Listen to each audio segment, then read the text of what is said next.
चलिए स्टार्ट हो गया।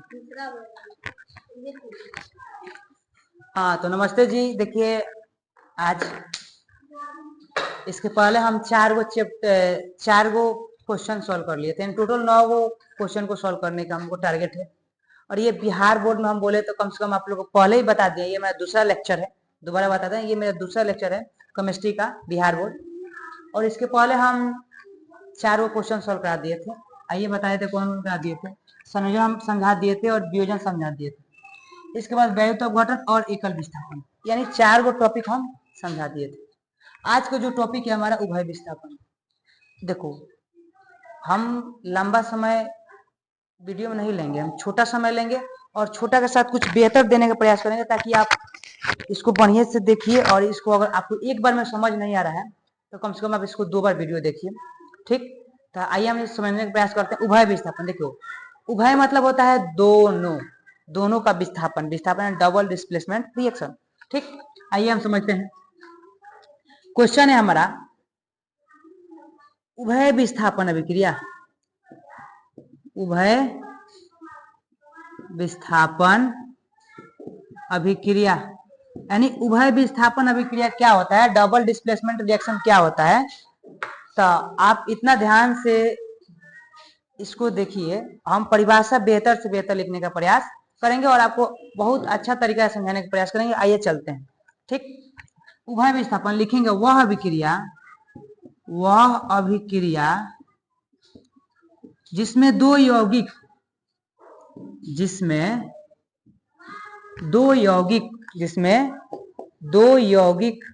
अपने आयनों का आदान प्रदान करते हैं। जिसमें 2 यौगिक अपने आयनों का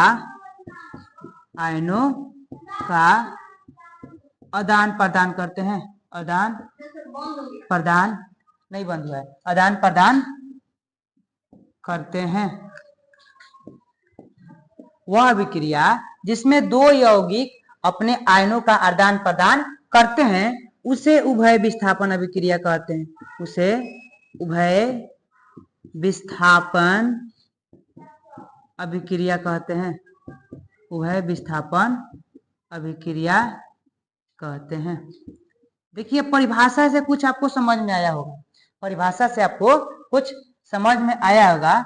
वह अभिक्रिया जिसमें 2 यौगिक, बाबू हम इसके पीछे वाले वीडियो में बताए थे यौगिक क्या होता है, यानी कंपाउंड क्या होता है।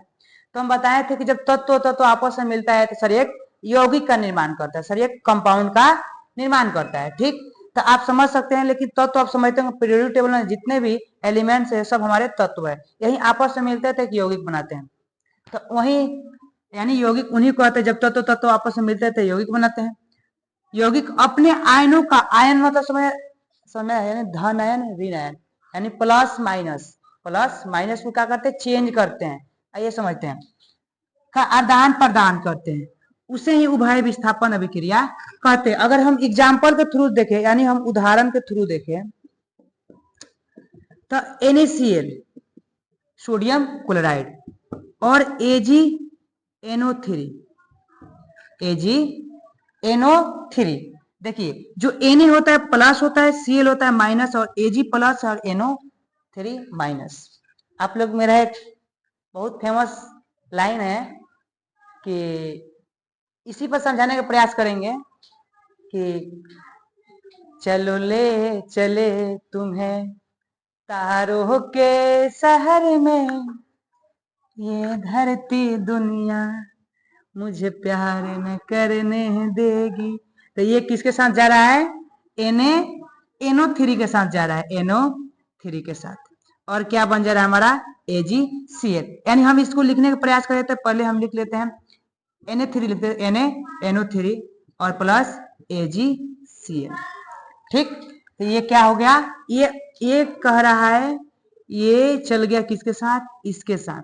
ये प्लस था, प्लस अपना माइनस को छोड़ के चल गया दूसरे के माइनस के साथ। यानी ये माइनस था, ये अपने प्लस को छोड़ के चल गया दूसरे प्लस के साथ। तो देखिए हम यहाँ पर लिखे, आपको समझ में आया होगा। अगर हम दूसरा बात करें, अगर हम दूसरा लें, जैसे एग्जाम्पल आप लोग का है दूसरा एग्जाम्पल। देखिए यानी NaCl प्लस AgNO3 ये बना हमारा। दूसरा एग्जांपल देखिए, NaCl प्लस FeSO4। अब ये कहता है बस वैसे ही, बस वैसे भी यही कहता है, चलो ले चले तुम्हें तारों के शहर में, ये धरती दुनिया हमें प्यार न करने देगी। ये मेरा बहुत फेमस लाइन है, खास करके इसको समझाने के लिए। ठीक, देखिए तो ये चल जाता है इसके साथ, तो ये जाएगा किसके साथ, इसके साथ, और ये जाएगा इसके साथ, तो कुछ ये बनेगा NaSO4। NaSO4 ये क्या बनेगा बाबू आपका, ये बनेगा आपका NaSO4, और यानी ये आपका बन गया NaSO4, और ये बन जाएगा यानी Fe और Cl जब मिलता है तो Fe का ऑक्सीजन संख्या होता है 2, क्लोरीन का 1, तो ये कुछ ऐसे चेंज होकर बन जाता है, यानी प्लस FeCl2। FeCl2 तो ये हमारा उभय विस्थापन का एग्जाम्पल है। आप थोड़ा एक बार इसको देखिए और आगे हम बढ़ते हैं। स्क्रीनशॉट आप लोग ले लीजिए, स्क्रीनशॉट।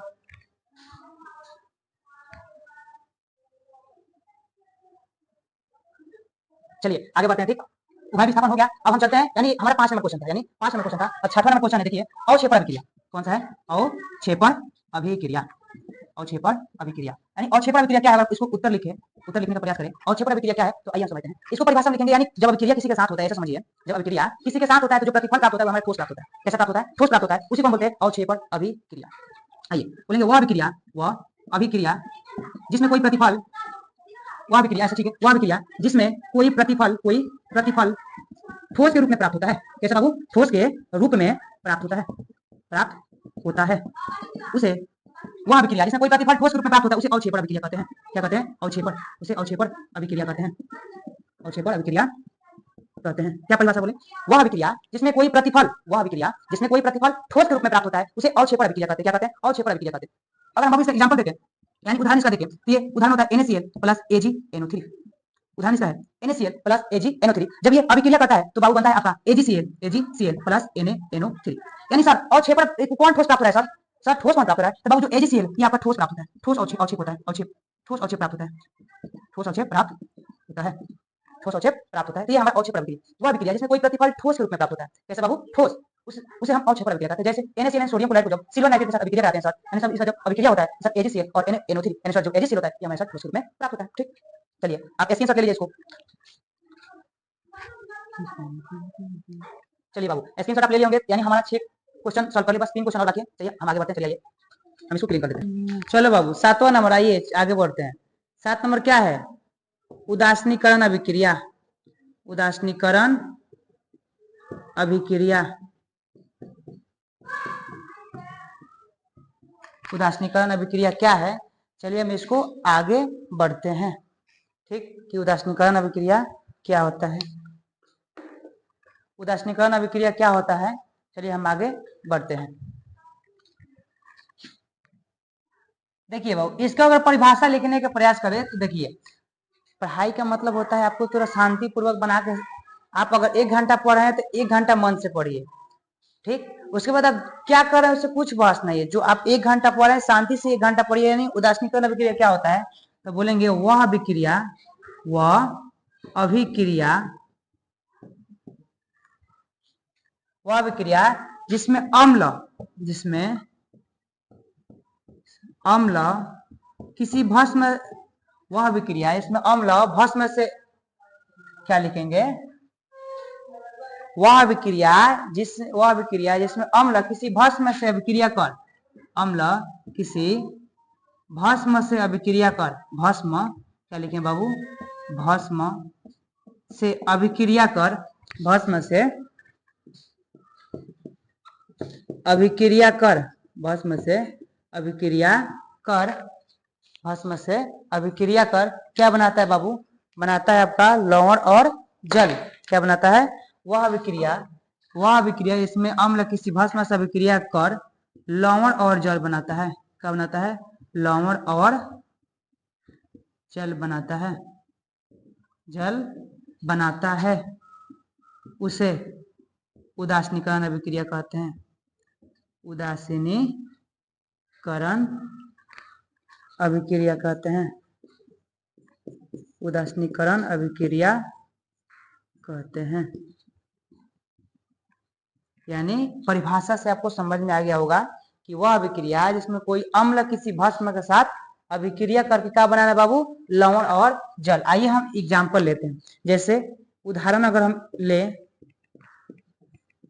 तो HCl हमारा क्या है सर, कहिएगा सर HCl। सर HCl जो है सर अम्ल है, यानी HCl क्या है, अम्ल है। और इसका नाम बोले तो हाइड्रोक्लोरिक अम्ल। और NaOH क्या है सर, कहिएगा भस्म यानी सर क्षार है। सर भस्म यानी क्षार या भस्म, क्षार बोले या भस्म। जब अभिक्रिया करता है तो बस वैसे ही करता है, ये भी एक धन आयन होता है और एक ऋण आयन। तो H बन जाता है, Na चल जाता है, Na चल जाता है Cl के साथ और H चल जाता है OH के साथ, यानी H2O। ये हमारा क्या हो गया, सोडियम क्लोराइड। क्या हो गया बाबू, सोडियम क्लोराइड, सोडियम क्लोराइड। और ये हमारा क्या हो गया, सिंपल जल।